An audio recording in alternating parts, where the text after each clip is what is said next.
what are treatments for autism spectrum? There's not a lot. We know that, and there's some studies done on ABA therapy. Yes. It's essentially, it was studied in a very narrow area looking at specific criteria.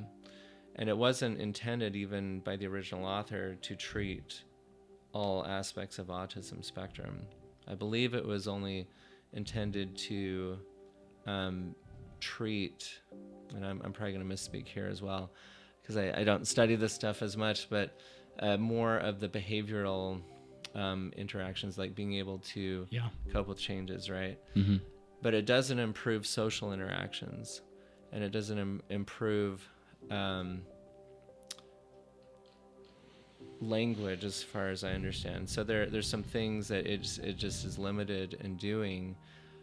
Now, some people extrapolate like, oh, well, we do this therapy and we interact with the kid and it is working. Like, okay, well, is that ABA actually treating autism spectrum though?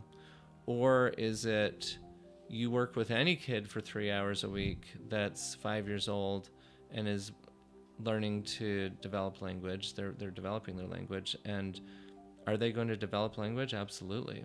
Right. They will. So this is again where there's been some challenges. There's really not any medication that is also intended to treat autism spectrum. Now medications are used, and the way it works and the way it can help is a lot of times kids and people with autism spectrum can have comorbidities. So there's a fairly high comorbid rate. I believe it's like 20 to 30% of autism spectrum with ADHD. So you give someone who is on the autism spectrum and they have ADHD, you give them a stimulant medication or some kind of medication that helps them with their focus or distraction, and they'll do better and they'll transition more easily. So does that help the autism spectrum? For sure, it does. But it's more of an indirect treatment, right? So we're more treating some symptoms that can come from autism spectrum.